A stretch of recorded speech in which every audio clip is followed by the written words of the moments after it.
Alors on a rencontré à notre demande l'adjoint au maire et le promoteur. L'objectif était de faire un point sur la situation du permis de construire avec le promoteur, puisque en fait il n'avait jamais organisé de rencontre avec les riverains, donc c'était la première rencontre. La mairie a joué son rôle d'intermédiaire et il a bien joué. Nous, ce qu'on voulait dire au promoteur et ce qu'on lui a dit, c'est que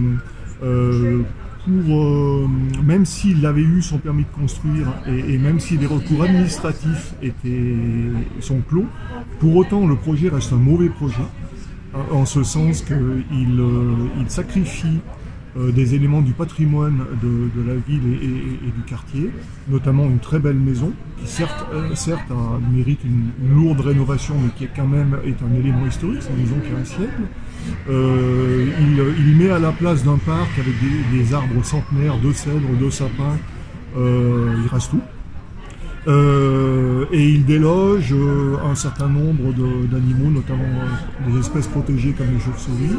Et enfin, il aggrave par les volumes quand même de population supplémentaires les conditions de circulation et de stationnement qui sont déjà difficiles. On lui a notifié tout ça en lui disant qu'on s'opposait à son projet et que même si le recours devant le tribunal administratif est clos, parce qu'on n'a pas respecté le délai, pour autant on ferait des recours civils qui lui coûteraient cher en indemnité, qu'il avait intérêt à revoir son projet et de donner quelque chose.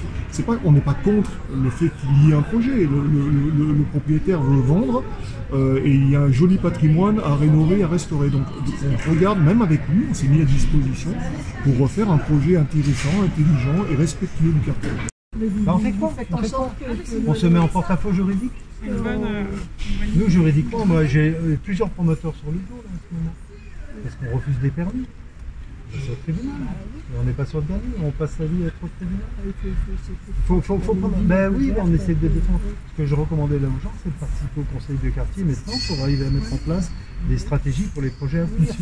Un projet qui est déjà ficelé comme ça, qui est permis obtenu, purgé de tout recours, c'est... Malgré tout... Je dis pas que c'est peine perdue, mais c'est un peu difficile. Ouais, non, mais c'est ce Effectivement, la mairie n'est pas propriétaire. Le propriétaire du terrain, donc l'acquéreur du terrain, a déposé un permis de construire avant notre arrivée. Il a été attribué par nos prédécesseurs et il a été purgé de tout recours. Donc nous avons, ce permis qui est en cours, dont on hérite. Le promoteur s'apprête à construire, il est en droit de le faire. Et les habitants qui avaient eu des velléités d'attaquer le permis auparavant s'étaient retirés. Ils avaient abandonné cette attaque pour X raisons que j'ignore. Et aujourd'hui, d'autres reviennent et remettent en cause le projet en le jugeant brutal, qui porte atteinte aux arbres, bon, des critiques relativement habituelles sur ce type de projet. Nous n'avons plus la main, nous, sur les aspects juridiques. J'espérais que chacun fasse un bout de chemin dans le sens de l'autre. Ça n'a pas a priori été possible. Hein. Je laisserai peut-être chacune des parties en faire la conclusion. Donc, affaire à suivre. C'est conforme à la réglementation relative au PLUI, mais c'est pas conforme aux règles civiles qui est de bon voisinage. Voilà, c'est ce qu'on appelle les recours civils par opposition aux recours administratifs.